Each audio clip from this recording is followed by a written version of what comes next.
Hi, my name's Joe Glaser. It's 10 o'clock. This is a talk about Plek. We're waiting on TJ in theory, but since we only have 45 minutes and there's probably plenty to talk about, we're just dive in. Okay? You guys, put your hand up, ask a question, or just shout it out. My name's Joe Glaser. I have a repair shop. I'm from Nashville. I've been at this about 30 years. The esteemed group here, Roger Sadowsky. You're late. Roger Sadowsky, bass builder and instrument builder from New York, who proved that if you listened to your customers and really studied what you were doing, you could create a great, stable product that everybody wanted. TJ on the end, TJ Thompson, the guy on everybody on the pedestal's guy on the pedestal, and for a good reason, repair excellence. Dana Bourgeois, builder, acoustic builder, master builder, and a great example of how to build a brand with character. And on the end, Richard, the same could be said. And Richard is the heart, the soul, and the brains behind Santa Cruz. And you don't have to look very deep to see that there's a lot of all three of those things in there. So we're going to talk about Plek. Plek's a CNC machine that does a variety of things, including fretwork.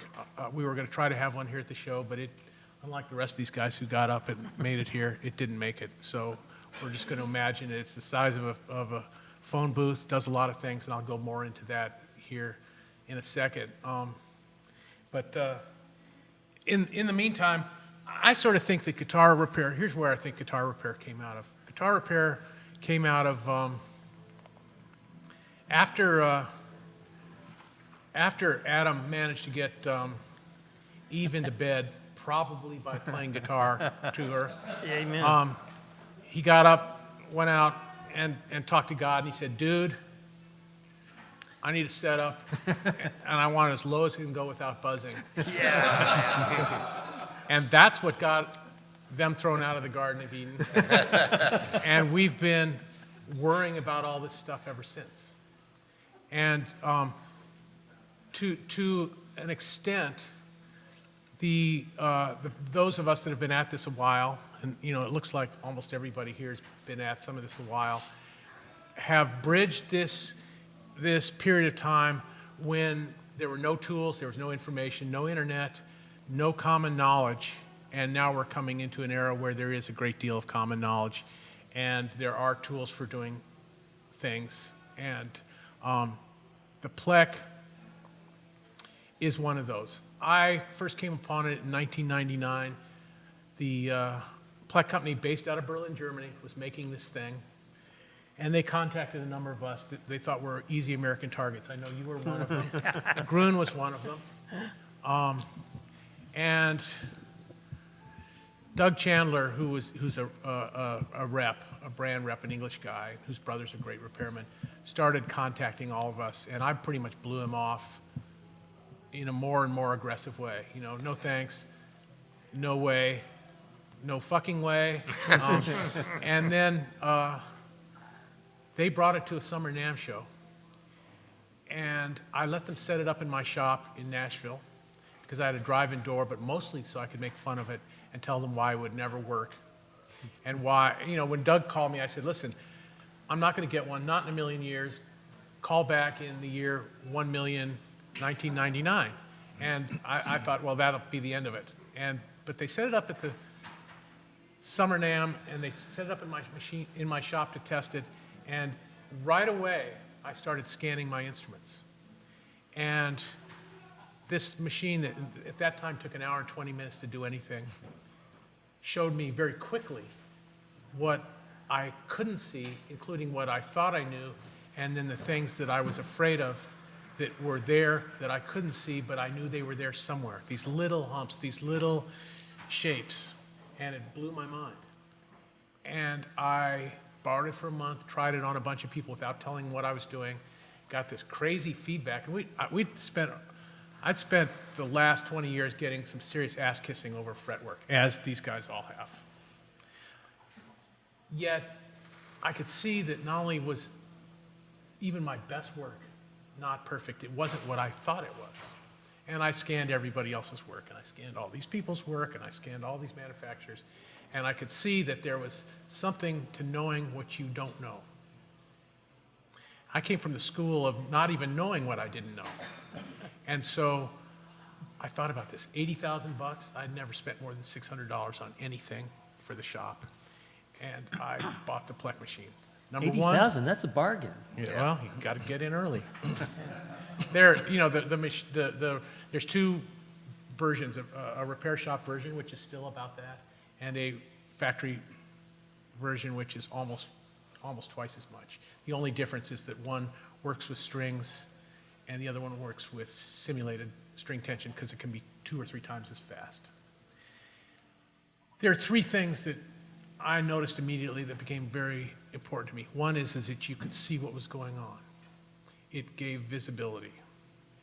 And it gave an accountable visibility that you could share with somebody else. Secondly, was that it saved this. There was a before, an after, and a later in life. Remember that blah, blah, blah that came in, or that thing I had? It was great back in 2006, and now, whatever. And we could go back and research all this stuff. I deal with a certain, I'm lucky, being based out of Nashville, being one of a few repair guys, and being one of the ones that survived, which, as you people know, building or repairing, that's one of the real arts to doing guitar repair or building, is surviving. But I've had really great luck. My clientele is, it's people like, it was originally people like Ricky Skaggs, it's Tommy Emmanuel, Robin Ford, Larry Carlton, Chris Thiele, Bela Fleck, and I've learned from these people what instruments are supposed to be. And I've learned by looking at what they have and by comparing what they have with what they say they like and with what other people like. And so the Plek is visibility. It's being able to take this data and save it and use it later. And the third thing is it actually does the work, which is pretty cool. That's just a fringe benefit. That's not why we do this. Anybody can do this work, but if you know whether you're on a great target, you're really going somewhere. If you don't, you're just kind of doing what we all did, work in the dark and then go tell your customer what a great job you did. And that became the gospel. So I started using this thing. I bought it. I started using it. It doesn't come in drunk. It doesn't show up late. It doesn't develop carpal tunnel issues or whine about things. And it will do any work the way any particular person prefers it to be done. The only thing it won't do is a lousy job. It won't do this on frets. It will do the relief you want. It'll backbow a guitar if you want. It'll do anything a person wants at this point. Originally it didn't. It didn't do fall away. It didn't do a complex compound radius, but now it does anything a human being does. Still takes somebody who knows what they're doing. Garbage in, garbage out. Yeah, a lousy chisel or somebody who doesn't know what they're doing with it is going to produce terrible work. And to that end, we always stress that the operator or the owner, the buyer, whatever, know exactly what they're doing old school so that they can use this technology to do a great job. That means if you can't dress frets by hand, if you can't level and dress frets that way, you're not going to be a good operator. You're not going to be good at this. The same thing with thicknessing a board. If you can use a hand plane, you're going to do a much better job with a power plane because you're going to know what you're doing. And like all these guys have been saying all week long, it's about a relationship with what you're doing. It's about a relationship with the wood. I learned this from TJ about 10 years ago. I don't know if you guys caught his talk yesterday, but it was way too short and incredibly great. But it was about the fact that you have to develop a relationship with what you're doing. Otherwise, you're not going to do anything great. And this is absolutely true of these people, and obviously most of you guys, if not all of you. So that's the deal with the Plek. I also, after harassing the Germans for years about make it do this, make it do that, it needs fall away, relief is asymmetrical, all this stuff that I believed and then could prove once I could see it, I ended up being a partner in the company. And it was for two reasons. One was because I needed to get the machine to do what I needed to do. And the other reason was because I thought it was a great solution to a problem that really existed, not one that, it's not like a lot of the things that are solutions to problems that don't even exist. It was a solution, and I knew a lot of people that I wanted to share that with, and that was Martin. And for better or for worse, some other companies that don't do quite as good a work but are 50 times better than they used to be. And then it was these guys in Collings and Santa Cruz and repair people, Mike Lull, Gary Brower, San Francisco Guitar Works, that stuff. So that's the deal. So we're just going to kind of open it up to questions. And I have a question, Joe. Yes. Sorry I was a little late. I just learned I was on this panel. But I'm wondering, I understand why you're here. Why are we here? Because you have a different experience, and because I've certainly drunk the Kool-Aid. Maybe you guys less so, and Roger. Hopefully, Roger's our designated naysayer, whether he wants to be or not. Okay, so Roger doesn't have a Plek machine. I do not. Oh, thank God. Roger, just so I can jump in. Full disclosure, Dana I don't doesn't. either. Okay, right. I was curious. I thought, I didn't know these guys had Plek machines. Okay, great. No, but the idea is that we're all doing the same thing. We're just doing it different ways. People used to wind strings by hand. I used to Dario strings because they're flawless. They're not the only thing people want. They want elixirs. They want, well, elixirs are Darios, but they want different things. But I use them because they're flawless. I wear glasses that were made by a machine because it's flawless. And it doesn't mean that any of these things can't be done by hand and can't be done beautifully. The one thing about the Plek is that it has shown that there are a few principles that I consider to be the rules. There is no mojo. There is no characteristic fret plane that works better than others. There's no person that has a solution that works and works well that isn't exactly like what everybody else does. Everybody who does great fret work, whether they do it once in their lifetime or they do it all day long because they're using a machine, they're doing the same thing. It's because they're addressing what the string wants. The string is the customer. The player and the string have a relationship. If the neck doesn't do what the string wants, a guitar will buzz. Doesn't mean somebody can't prefer to play their instrument backbowed. People can run a dead flat set of strings on an arched fingerboard. They can have a neck that's soft and moves back at the frets and it buzzes. All frets can be loose. There can be all kinds of other issues, but what it comes down to is physics. It really comes down to physics, and it's the same the world over. And so scanning the necks of a couple of these people that don't use Plek, Roger does great fret work. In a small group of people who do great fret work. But what's interesting about it is that what he produces day in and day out, and I've seen dozens of them, so I know what they vary maybe a tiny bit because humans do that, but they're exactly the same principles that are at work in what we do when we use a machine to do it. The same relationship of relief based to treble, the same relationship of relief according to action. The way we see it is attack drives action, and action determines relief. And all these things are physics, and they're the same physics everywhere in the world. Okay? That's my spiel. I have another question. So now I know why we're here, but Why why don't you is... switch to the audience? I'm wondering why these folks are here. Are you here to think about buying a Plek machine or having your guitar Pleked? Uh-huh. How many people are here to considering buying a Plek machine?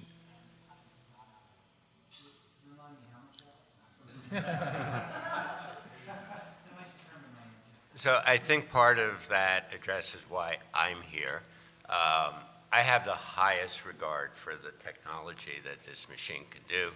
as Joe says, I was one of the early people approached, and I resisted. I'm still the resistor. But for me, it wasn't about drinking the Kool-Aid. It was about the economics. And for my level of business and the amount of repair work I do, I just can't justify the economics of it. I would love to have the machine as a toy, but it's a very expensive toy. But so I think that's really what it boils down to. You have to look at your business and look at how many Pleks do you imagine you can do in a week with your client base, and the number of guitars you have to deal with, and look at whether you can amortize what it costs to acquire one of these machines. And Joe, I mean, I would love to hear from you. What does the machine cost? What does a typical leasing arrangement look like? What kind of monthly payment are you looking at if you want to go this route? Well, let me come at that a different way. One is that there's several different kinds of customers. There's a factory which has certain decisions made totally around economics. It turns out it's never made around quality. The major manufacturers that use this did not bring it in because they needed a boost in quality. It made a huge difference to some of the big American companies that in that group of Gibson, Martin, and others, but they did not do it for quality, they did it for ROI. The smaller manufacturers, which includes using it, Collings and Santa Cruz, I think it was as much control, and John Sir, he was one of the first guys, and he said, I just want to sit at the end of the line, and while I'm shooting everything down, which is what his role is, I want to have insight into why I think something's not non-standard and has to go back through. This is a mark, by the way, of a great builder, is somebody who's extremely unhappy with their own work. And eventually can be satisfied, but not after worrying everything to death. It doesn't mean the cosmetics necessarily. It doesn't mean any particular thing except what they want to see out of an instrument. In my world, because I deal with players, they could give a flip about cosmetics. They don't care. It's like what Roger was talking about this morning. They don't care. They care about playability, and they care about sound, and that's where it all stops. This is not the world of the small builder or the small manufacturer at all, because they do have to sell.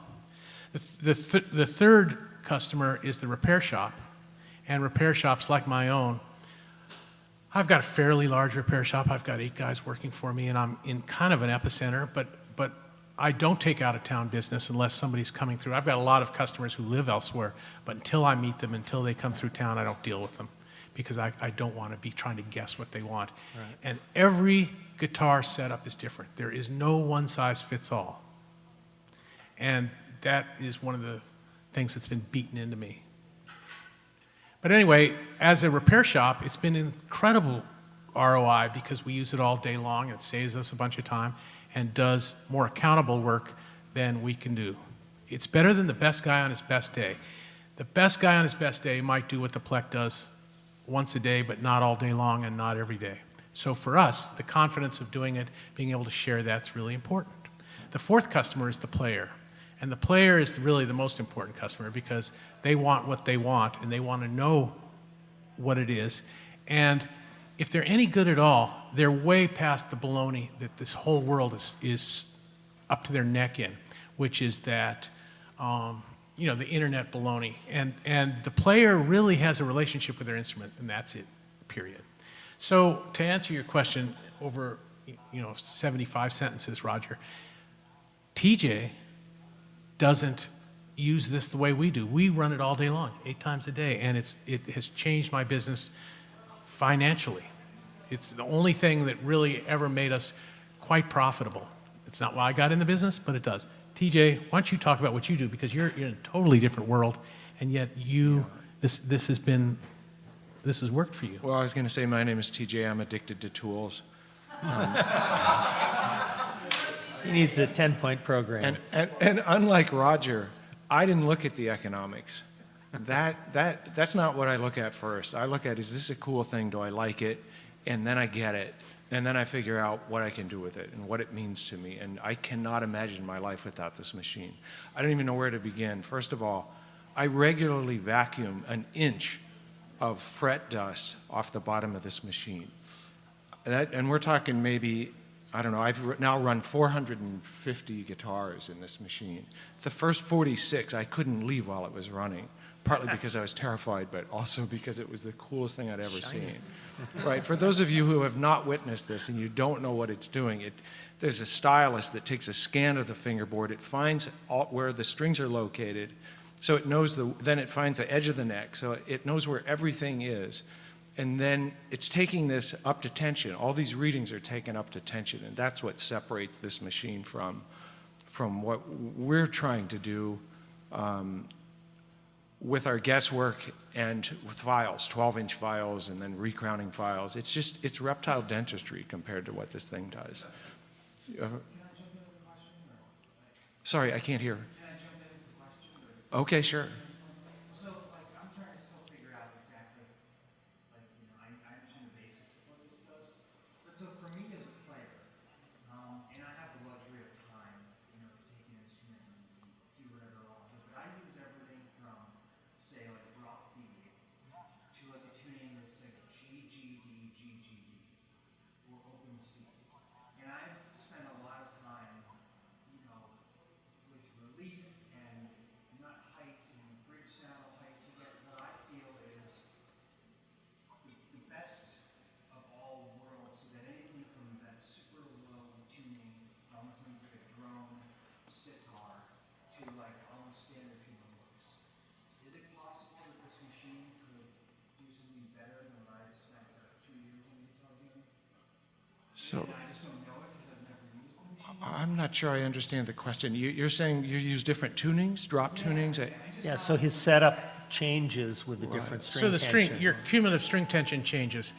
And so that's really, so you can rule the nut out, because the nut's a 0 fret with a little extra added to it. So the nut nothing changes.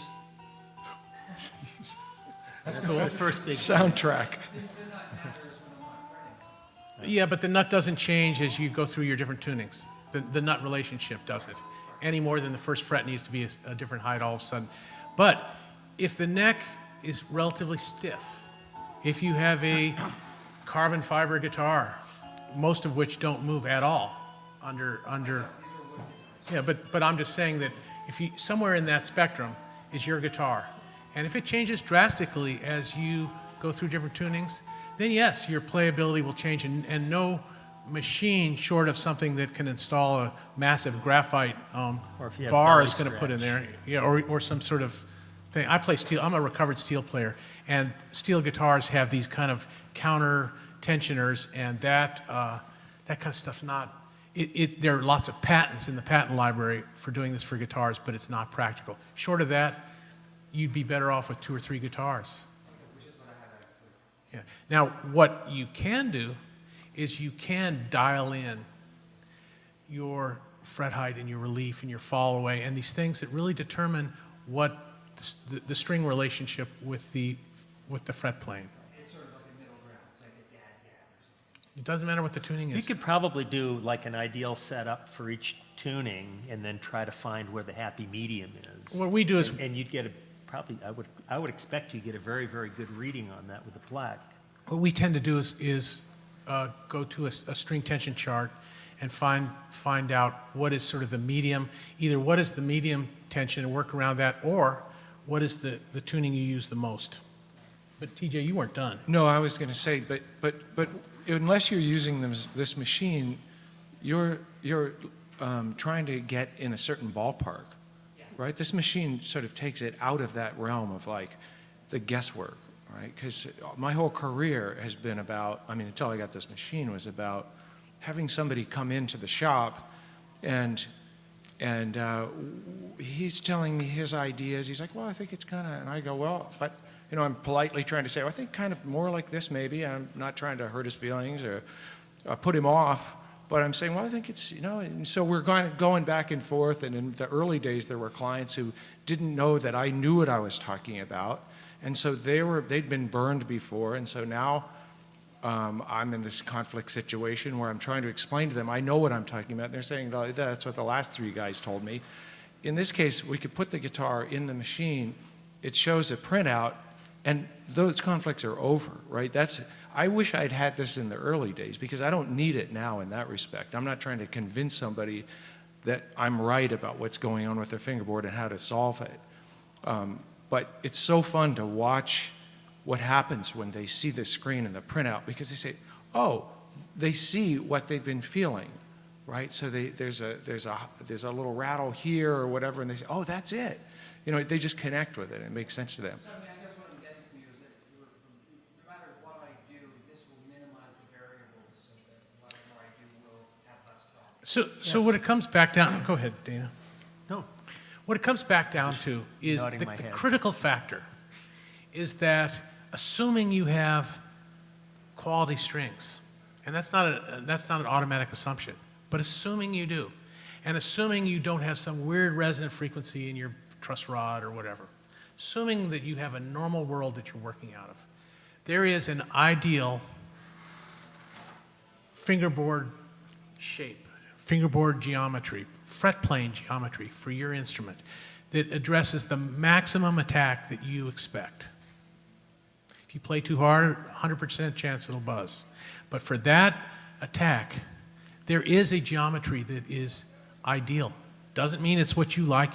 Tommy Emanuel, one of my longtime customers, plays very, very low, and he doesn't play soft, but he has a certain expectation of how he wants to drive the strings into the frets. So there are a zillion exceptions, and the exceptions that are worthwhile are for the people that actually play, not the people that sit on the internet, worry about all this, and forget to practice, which is, So Joe, what you're saying is that there's a different geometry for each string tuning on the same guitar. it's No, in other words, for each tuning, because right. It's actually a spectrum that it's a gradual spectrum as you go from light strings and But low we're action. we're talking about the same guitar, the same player, the same Oh yeah, absolutely, expectation, absolutely. but varying string tensions. Yeah, it's like the what's that mattress where you have your sleep number, Yeah. So my question to you, and also about the machine, is from my experience. I mean, there's a point of view of viewing it as a way to do an enhanced setup, okay? For me, it's always been a matter of, do I want to address issues in a fingerboard by filing frets or by retruing the fingerboard? And I've always felt that leveling frets to compensate for fingerboard issues was not the right approach.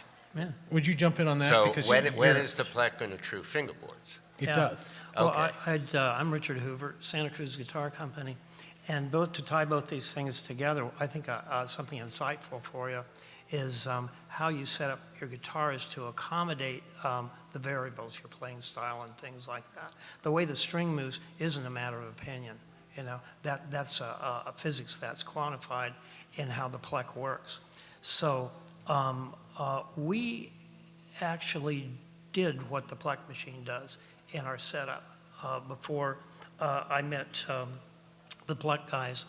And the problem, the solution for us is when you play the guitar, and no matter how well you set it up, you find out that it buzzes first between the, so say the 3rd fret and the 7th fret on the D and the G. And every repair person knows this, and every guitar player knows this.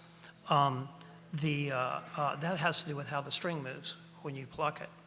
And our solution to that, thanks to Alembic, Steve Klein, a lot of people that came before us, is exactly what Roger said. The solution isn't in milling the frets, because when you mill frets that were once flat, you change the distance between the top of the fret to the board, and that distance in travel stretches the string differently. So when you mill in that place between the 3rd and the 7th fret to get rid of those buzzes, it works. But now your in-tuneness changed because the string puts less tension on it. Also, the tone changes in those areas. And if you're picky enough, it will drive you crazy. That's what guitars sound like, and we're used to it. So go back to what Roger was saying here, is if instead you shape the fingerboard in the geometry that the string moves, when the frets go in, the tops of the frets are in the right place. It plays in tune, and it plays consistently with consistent tone. So we did this beforehand, and part of my talk, if I get a chance to do it, is that we could do that. But it took about a year's training. By the way, Gerard Egan and Darren Webb work this every day. You guys can ask them questions. They're my team here. It take a year to learn how to not drop tools, how to do this intuitively, and a year and 10 minutes later, you start going, oh, something's going wrong here. I'm having trouble sleeping at night because it hurts. So those guys are going to wear themselves out of their job that they've got all this training going on doing by shaping the fretboard. And what the Plek machine allows us to do is it allows us to put that shape in the board automatically. And the Plek machine's not a robot. It's a video game. It's the interaction between the luthier and the machine that get the results that the luthier wants, or the company's standard. So I hope that makes sense. Instead of working the tops of the frets, we work the board, and we get something we could achieve by hand, but at great expense. Roger, the cost? My motivation isn't return on investment, except my investments in the people that work there. The cost of the Plek machine for us was almost exactly 2 workers' comp claims for repetitive stress. I went through this. I had, I've kind of ruined my right wrist, partly racquetball, but a lot due to fretwork. And I had an employee who was right-handed employee, using his left hand. He was still good, he wasn't as fast, and I could see what was coming along. The thing about preparing the fingerboard, which we do, preparing the fingerboard, is that you're not just creating a flat fingerboard and then hoping that the string tension against the truss rod will end up producing the exact fret plane you want. What we're doing is we're building in an asymmetrical relief, usually more relief on the bass side than the treble side, because the action's higher. And of course, again, the higher the action, the greater the relief.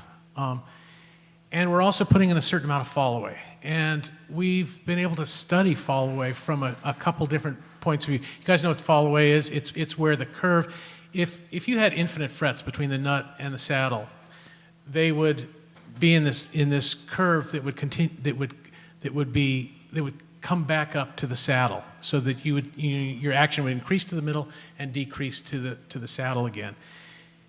Almost everybody puts some fall away in, starting somewhere around either the 12th fret or the body joint. And for acoustics, it's done for 2 reasons. One, playability, and the other, self-defense, because as the neck rotates forward, you don't want to have this perceived ski jump up at the end of the neck over time.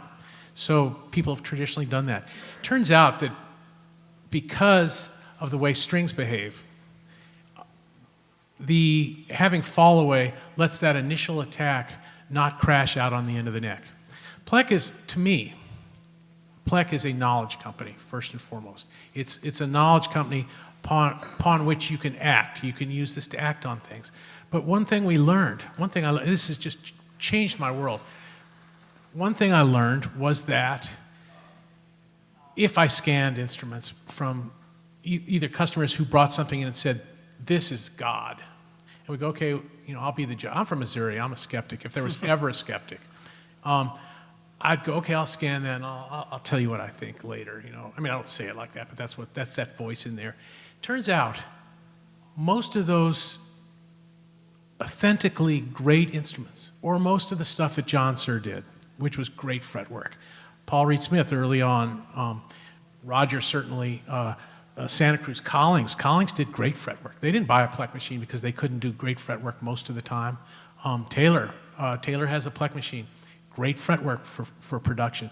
They bought it for accountability and for being able to see what was going on, and like TJ, to learn ahead of time. And one thing we've learned by scanning thousands and thousands of instruments is, again, everybody who's any good is doing the same thing, just not as reliably as they'd like to. I'll step up and say that one thing that I learned from Joe was that we were putting too much fall away in, and you could easily see that, you know, with the All the way after the 12th fret? after the 12th fret. And again, it's a defensive thing. We and think it the didn't string, seem- you know, we thought the string moves, since you fix it at the nut and saddle, obviously it would move the most in the middle, and oops, it doesn't. It moves the most where you hit it, and that's why you need the most clearance there. Initially. I mean, one thing is if you start doing your research, and again, I come later in a line of people who did great work accumulating data. The Rick Turners, the Bob Taylors, the John Sears, all these people who got obsessed with one thing and worked it through. But where I picked up was starting to look at what do strings do? I'm obsessed with tuning. What's really going on with tuning? And this is kind of one of the things that the Plek didn't really help me so much with, but I had to learn a lot about strings to understand any of this. One thing about strings is that when you look at the difference between the moment of impact, the Big Bang, and what happens literally within the first second to the shape of the string, you begin to understand why some of these things that have happened that people do traditionally in fretwork work. And nobody necessarily ever knew why. Or if they did, they didn't share it until the Collings-Taylor era of helping everybody else to get better. Nobody would tell you anything about why anything worked. But with the equipment that's available now, it's very possible to see what's really going on with strings. There's a Plek video that uses a strobe to slow down to slow down the appearance of the waveform, and you can see the traveling wave when you hit the string. There's lots of stuff out there. The point is that it isn't manual mojo versus science. These are our tools that we all use, and we all try to make the same nut. We just don't necessarily understand why, and we don't understand necessarily what matters and what doesn't matter. How important is it, this is for anybody who wants to field the question, but how important is it for you to understand how a player plays? What kind of attack, are they using a heavy pick and beating the hell out of it, or using a light touch, finger style, or all points in between? Is there, from a plus or minus a percentage, as you type into this machine, is there a little bit of variation or a lot of variation, or it just doesn't matter? Thank God for a truss rod and the ability to adjust the nut and saddle. TJ, you want to? Sorry, my mind is racing in another direction. I didn't even hear the question. I got something else I want to say, but Go to your direction, and then we'll come back to that, okay? are you sure that's okay? Yeah. Okay, so for me, I'm thinking about racism and bigotry, and this is really weird, but it's too bad that it has to be named something Plek. They picked a name, and then people project all this stuff onto this name. It makes no sense to me. To me, it's just a tool. As Joe said, it doesn't really do what I need. They didn't make this for me. I'm making this tool do what I want. Nobody does this with a router. We don't say router and then have a big meeting about it. I don't even understand. Like, I have guitar makers come in my shop, and they won't let me put guitars that I made in it. Like, these guys who own my guitars, I made guitar for a couple of guitar makers over the years, and they won't let me put my own guitar in the machine. They said, no, I did the fret. I keep these frets down. And I'm like, what are you talking about? And I think I understand it. They don't want to feel or believe that this machine could do something that they can't. And maybe they think they can't buy one, and maybe they can't. But to me, it's just a tool. And I just want to tell this quick anecdotal story about one of my favorite human beings and favorite guitar makers. I don't think he'll mind me dragging him under this bus with me. John Slowbod, one of my favorite guys, is not here this weekend, unfortunately, but he lives in Portland, Maine. I live in Boston, every time he finishes a new guitar, he drives from Portland, Maine to my shop to put it in this machine. I'm like the only guy in the the Boston area with all the way to Maine. So he drives down with his guitar, puts it in. I love this guy, right? This is a guitar maker who gets it, right? He wants to see, how did this one come out? He's using sandbags, right? He probably learned from Dana in Dana's shop. He's putting sandbags or whatever on the thing, and he's dressing his frets.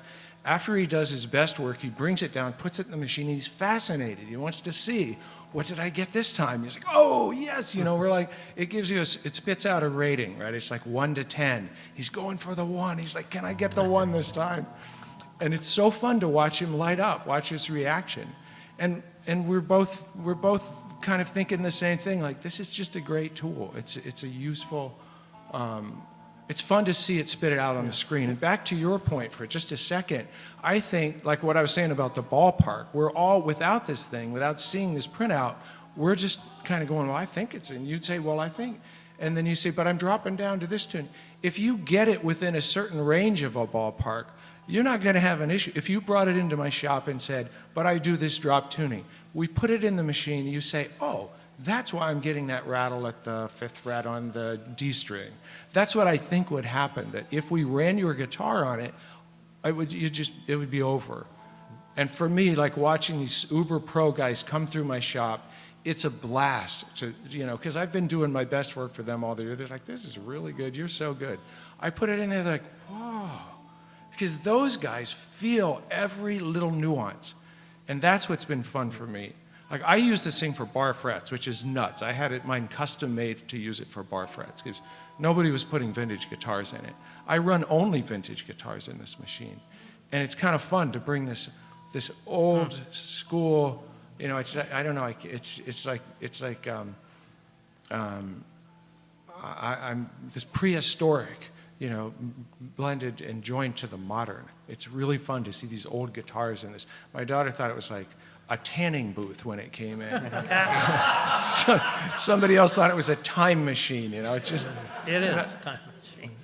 There is one issue, setup issue, that we haven't addressed, and I brought a hygrometer today, and it's yesterday, when the temperature hit about 70 degrees, it was 68% humidity, and the guitars that I brought are all reacting. The action is high. Everything's changed. We're Try torrefied woods. yeah, even torrefied woods. But what I was going to Or graphite. I mean, come on. we're in the business of building wooden balloons, actually, and they do move around considerably. Particularly newer guitars, brand new guitars move more than vintage guitars, and sort of just getting at this high level of perfection, it goes out the window at 68%. Not necessarily, and Bob, hang on a second, and let me get this guy's question, but actually, one thing we learned was that in Nashville, it's very humid in the summer, very dry in the wintertime because of heating. One thing we learned was that this thing we always mostly blamed on the neck, the rise and fall of action, was more the top. And so we rely much more now on alternate saddles than we do on truss rod abuse. And I mean, I had a grossly exaggerated idea of how useful the truss rod was, except when something had changed. To answer your question, for me, listening to the customer and to the guitar is everything. And I know that these guys are all masters of this. And that doesn't mean just listening to what they say. That means listening to what they mean, which is quite often completely opposite of what they say. Really, this is kind of, I see myself as a child psychiatrist. The person comes in, they got their guitar's not talking, and they try to tell me where the pain is, and then it's my job to ignore all that stuff and try to gently figure out what's really going on and tell them back in a way where they go, yeah, that's exactly what I said. Bob? I'm enjoying listening to the conversation. It's really interesting to me. It reminds me of 1989 when I showed up at one of these things, having bought the first Sadowsky. I think I introduced it as the machine that eats men's bones and spits them into the sky. Because every Yeah. Where does that leave us as guitar makers? And so it's nice for me to hear you guys defending new technology that actually really works. Now, we have a Plek machine, we use it, like you say, for accountability, and then we try and take what we know, measure it against what it shows us, and then we try and make something that can work in the factory to give us as close to that result as we can. Because we all have different needs. Maybe someone's too small to have a Plek for everything that it really is not doing much. And, you know, I just added up in my head, there's 420 minutes in a day, and we make 700 guitars. And so, you know, there's a guitar coming off every 45 seconds, and I don't know how many Plek machines it would take us to do that, you know, but it would be a warehouse full. And so what we try and do from that is see what we think we know, and see if that can corroborate that. We've used things like high-speed videos sometimes where a cutter is wearing out too fast and we don't know, so we keep a high-speed video camera and look at it and go, whoa, look at the violence that's happening there, you know, and then we change the flips of the cutter and the feed and the speed, and you can see the chip load getting right. And those are things that we were just guessing at before, and now it corroborates it. So like what you're saying, Joe and TJ, that someone says, oh, I can see what I'm perceiving. I can see that. And then that even makes people do, I would say, better camera work afterwards, because they can zero in on that. So I'm a tool lover too, and I think it's great to take something that's mysterious and get the luthier community to a point where they go, well, we know what a string does now because we see it and we know what these fingerboards look like, and we can qualify them, quantify them, make a change. And then to be able to have the machine actually do the work after it solves it. It's really great and we use it in our repair department. Eric works there, been with us for 30 years or something. And it's pretty busy because it's like an expert repairman doing the job. Well, you know, Bob, when we put these in factory, there are companies like Martin that they've got 8 machines and they run everything, 6 machines. But we always talk to them about using it for R&D and for looking back earlier in the manufacturing process to help with problems that are being built into the fingerboard. Most companies don't really have the space, the thought space to do this. But this is another great use, is to use one machine. I was talking to TJ the other day about, in 1 second, about the fact that for bar frets, I'll scan a guitar with bar frets, and rather than pull the frets and plane the board, I will go between the frets with a file and level out the board, taking a few thousandths of an inch off that I'm going to take off anyway, but without the trauma of pulling the frets in the first place, or out of pear wood, which is misery. And so I don't necessarily always use it to do the work. I often use it to direct the work, and that just has to do with it being in your repertoire of tools and insights. Eric? Not sure how relevant this is, but going back to a player's point of view, as a builder, seems there's 2 things I'm looking for. One might be the buzzing, which you've been talking about. There's also the evenness of tension across the board. Now, I've always believed that fretboard has to be dead level. If there's a little hollow, it's going to be stiffer in the center. And in fact, when you get a stiff feeling guitar, it's generally because there's a bow in it. Well, There's just a little bit of gouge, but you can feel that and you don't want that. well, certainly the action goes up as you leave the first fret and head toward the saddle. Now, whether you put relief in there is really addressing buzzing, not tension, but perceived tension. Between 2 points, fixed points, the tension has to be identical to get the same pitch. But when you start to move the string, you're affecting that, and you're dealing with perceived tension. The things that affect perceived tension are the stiffness of the top on an acoustic, because as you pull down, that top may give way. The break angle at the nut and saddle, because you're actually, believe it or not, borrowing string from the other side of the saddle if you don't have it locked down, or if it's not an incredibly abrupt break angle. and then the stiffness of the neck. And so perceived string tension is a much, much more complicated thing. And so we mostly decide to use a relief contour in a neck because we're much more interested in, most people are much more interested in even buzzing, an even buzzing threshold than they are in that extra tension. You're not talking about extra tension as you go up the neck. You're talking about sort of a logarithmic effect that you feel slightly more in the middle of the neck at between 0 and 12. And that's pretty complex, but again, it's your personal preference, and you can use the Plek to dress a dead straight neck. It's really about, it's a tool. It's really been designed, I mean, it does fret work, it'll cut fret slots, it'll plane the board, it will cut a nut seat, it will cut the nut slots, trim a saddle, put a saddle slot in, and the idea isn't to do it one way.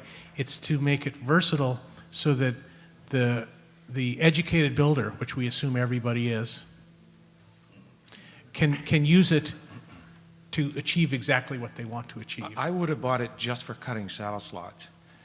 My whole life, my whole career, I've been cutting saddle slots with a router like this, right? So you push it across, and you drop the bit down, you push it across. I get these I got to trim out the excess with a chisel. You need a better router. No. I got 20 routers. I'm just saying that this machine, because of the mass, is cutting perfect slots. When I put the saddle in, it's like, it's perfect. I've never been able to cut a saddle slot like that by hand. I remember using a milling machine for that. Oh yeah. I've done it on a milling machine too, but that's tricky because you got to hold the whole body on the milling But machine. that fit changes with humidity. Keep in mind, Just saying. to go back to the beginning, because we're out of time, and just to go back and sum this up, it's one thing to work with a neck where there's no strings on, and then put the tension on, and hope that the stuff you couldn't see gets resolved. Was as good as you thought it was, but that the complex geometry gets resolved by the string tension. And this is a prayer that I never had answered dependably. And so for me, it really comes down to getting what I expect. And I think that that's the whole thing. Anyway. Joe, could I have Yep. 8 seconds here? This isn't brand specific at all. I use a Plek machine for an ethical consideration. I was thinking about Darren and Gerard and myself have like 75 years at Santa Cruz Guitar Company, and I know some of us wouldn't be working with our hands without this kind of aid. And you know Santa Cruz Guitar's reputation, we're not about compromise for profit. The people are real value with this. And again, not brand specific, but I do a little short video on our website that goes through the practical considerations of the Plek. And if you're considering this as a player or a builder, I'll look at that. And I'm always available for questions too. Thanks, guys. Thank you. Thank you, Roger. That was fun. You can indeed.